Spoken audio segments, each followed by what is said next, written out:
Shallallahu Alaihi Wasallam bersabda dalam sebuah hadisnya, beliau bersabda bahwasanya Konstantinopel itu sekarang Istanbul, ada di Turki, itu akan ditaklukkan, maka sebaik-baik pemimpin adalah pemimpinnya.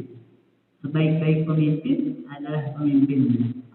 Dan sebaik-baik pasukan adalah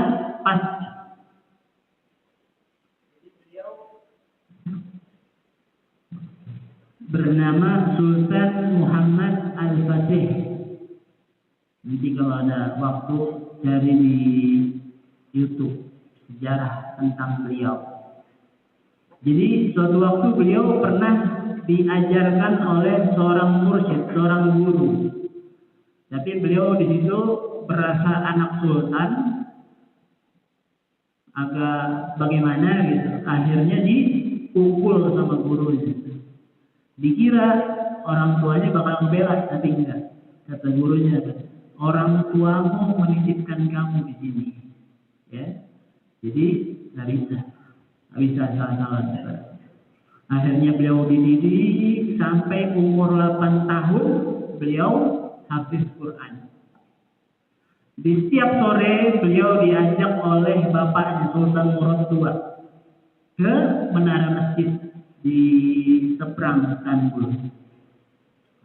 Ya, di atas beliau bilang sama anaknya, wahai Mehmet, kalau bahasa Turki itu Mehmet, kalau bahasa kita wahai Muhammad, kelak kamu akan menaklukkan kota yang penuh dengan kekufuran itu, atau kota yang dikuasai oleh orang-orang kafir. Itu kalau di zaman sekarang kota itu ibarat kota di Amerika namanya Washington DC. Wow, gemerlap, super power, ibaratnya super power. Tapi inilah keimanan. Akhirnya beliau dididik dan dengan tawajuh, terus juga dengan lingkungan yang mendukung, beliau berhasil menaklukkan kota Konstantinopel di umur 21 tahun. Bayangin, di umur yang sangat muda. Dan tadi ingat ya, hadisnya adalah bahwasanya beliau ini sebaik-baik pemimpin dan sebaik-baik tentara adalah tentaranya. Itu bisyarah dari Rasulullah Sallallahu Alaihi Wasallam. Jadi di situ kita mengambil pelajaran ada 3. Yang pertama adalah guru, kita butuh guru. Yang kedua adalah orang tua yang mendukung. Yang ketiga adalah kemauan. Ya, kemauan. Tapi ada satu hal yang menarik. Al-Fakir juga ngefans sama beliau. Sampai Al-Fakir beli bajunya Muhammad Al-Fakir. Jadi kita jangan ngefans sama pemain bola, nggak ada faedahnya. Nggak usah ngefans sama penyanyi, nggak ada faedahnya. Ya, nggak ada faedahnya. Kita ngefans sama orang soleh, orang mujahid fisabilillah, orang yang cinta sama Rasulullah Sallallahu Alaihi Wasallam. Dan yang menarik, Al-Bakir membaca puisi beliau untuk Rasulullah Sallallahu Alaihi Wasallam. Ini sebentar Al-Bakir akan bacakan. Coba kita telaah, kita resapi bahasa beliau. Ingat, beliau adalah sebaik-baik pemimpin dan tentaranya adalah sebaik-baik tentara. Ini mau dengar gak? Syair beliau untuk Rasulullah Sallallahu Alaihi Wasallam. Jadi beliau memberi nama beliau di dalam syairnya adalah Afni. Kalau bahasa Turki artinya penolong. Nah, sedikit Al-Bakir bahas. Di Turki itu ketika nama Rasulullah Muhammad SAW disebut, orang-orang Turki rata-rata memegang dadanya karena kecintaan beliau kepada Rasulullah SAW. Dan di antara sir orang-orang Turki yang di dalam kekhalifahannya bisa menguasai segitu besarnya ratusan tahun.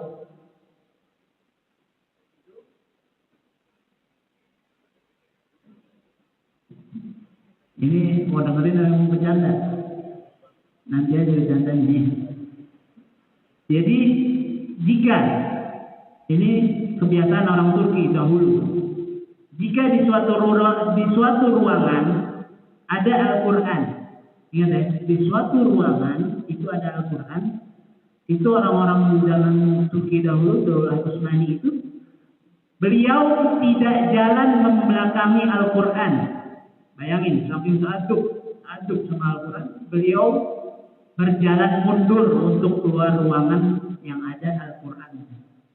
Itu diantara adab-adab orang Turki, orang-orang Daulah Utsmani. Nah, lanjut Al-Fakir Bajain tentang puisi dari Sultan Muhammad Al-Fatih untuk Rasulullah Sallallahu Alaihi Wasallam. Berjudul Aku Tak Ingin. Apalah artinya mawar tanpa harum Rasulullah. Jadi mawar tidak ada artinya tanpa harumnya Rasulullah. Apalah artinya musim semi tanpamu. Apalah artinya terbitnya mentari tanpa hadirmu. Apalah artinya dunia yang telah kau tinggalkan. Aku tak ingin hujan yang turun tanpa menyentuh kulitmu. Jika bintang-bintang bersinar, biarlah mereka bersinar untukmu. Aku tak ingin bintang-bintang yang bersinar tidak untukmu, wahai Rasulullah. Jadi gintok untukmu itu kepada Rasulullah. Jika burung-burung bul-bul bernyanyi, biarlah mereka bernyanyi memujimu. Jika rinduku untukmu, biarkan hatiku terbakar. Aku tak ingin negeri yang tidak ada hadirmu. Jika api membakar hatiku, maka biarkan itu adalah cintaku kepadamu. Jika hatiku berubah menjadi abu selain karena cintamu, aku tak ingin hati ini. Aku tak ingin api ini dan aku tak ingin arang ini. Beliau tidak ingin cintanya itu kecuali hanya kepada Rasulullah. Oasis di mana aku tidak bisa melihatmu, biarkan itu untuk milik si Badui. Jadi air di tengah padang pasir, beliau berkata, jika itu tidak ada Rasulullah, saya nggak pengen air itu, biarlah itu untuk orang Badui. Orang Badui yang biasa berpindah-pindah di zaman Arab sampai sekarang. Gurun gersang di mana engkau hadir, sungguh lebih aku cintai daripada oasis yang tadi. Jika suatu jalan akan menujumu, maka aku tak akan berhenti berjalan. Jadi beliau ketika ada jalan menuju Rasulullah, beliau tidak akan berhenti. Aku benci jalan yang tidak menujumu. Aku seorang hamba sahaya yang rela. Aku rela melewati 1000 Sinai jika itu dapat menaklukkan hatimu. Kalau tidak, apa artinya ini bagiku? Aku tak ingin penaklukan ini, penaklukan Konstantinopel ini, aku tak ingin. Aku tak ingin Mesir itu dalam kekuasaan beliau. Aku tak ingin dunia ini, beliau tidak ingin dunia ini. Beliau tidak ingin dunia ini. Karena apa? Aku Sultan Al-Fatih ada di depan Istanbul. Aku rela membakar kota ini hanya untuk melihat sekejap senyum di wajahmu, wahai Rasulullah. Kalau Rasulullah nyuruh dan Rasul ridho untuk membakar kota tersebut, beliau bakar. Demi apa? Untuk Rasulullah ridho. Itu pengorbanan dan itu tidak bisa berbeda dengan kita. Itu bahasa kiasan. Dan Rasul tidak suka merusak. Itu perlu digarisbawahi. Nah terus, aku tidak ingin Istanbul. Aku tidak ingin Istanbul. Kalau bahasa kita nih, beliau punya Jakarta. Jakarta itu punya beliau. Beliau nggak pengen Jakarta. Dan kekuasaan yang tidak membuat Rasulullah tersenyum. Jadi beliau tidak ingin punya segala sesuatu yang tidak membuat Rasulullah tersenyum. Aku penyair yang tidak berbakat. Di sini tawadhu beliau. Tapi aku hanya ingin menulis syair untukmu, wahai Rasulullah. Aku tak ingin menulis dengan pena dan kertas yang tidak ada nama dan cintamu, wahai Rasulullah. Aku dari umatmu, dan engkau adalah Tuanku. Aku tak ingin Tuhan selain dirimu, dan aku tak ingin kekasih selain dirimu, wahai Rasulullah. Inilah bait puisi yang diciptakan oleh sebaik-baik pemimpin dan tentaranya adalah sebaik-baik tentara. Itu beliau tulis untuk Rasulullah. Bayangkan, beliau yang punya segitu banyak kekuasaan, segitu banyak harta, beliau hanya bertuju untuk mendapat ridhonya Rasulullah SAW.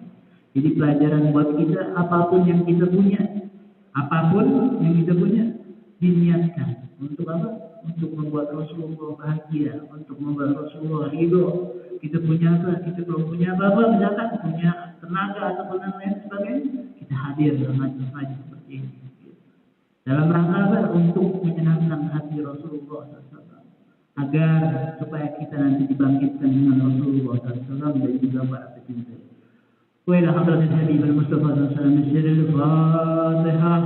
أعوذ بالله من الشيطان الرجيم. بسم الله الرحمن الرحيم. الحمد لله رب العالمين الرحمن الرحيم مالك يوم الدين. إياك نعبد وإياك نستعين. اهدنا الصراط المستقيم صراط الذين أنعمت عليهم غير المغضوب عليهم ولا الضالين آمين. بسم الله أعلم. سبحانك اللهم وبحمدك أشهد أن لا إله إلا أنت أستغفرك وأتوب إليك.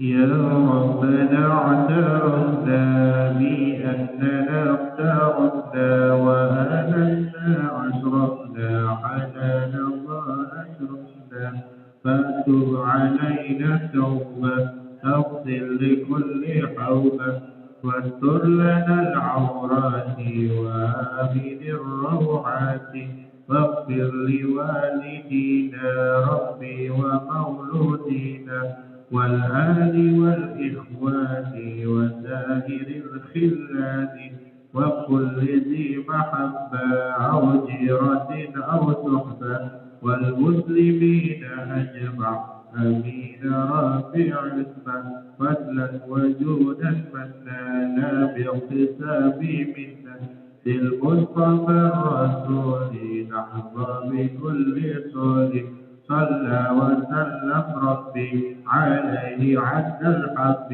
وآله وصحبه عدد قصصه والحمد لله في البدء والثناء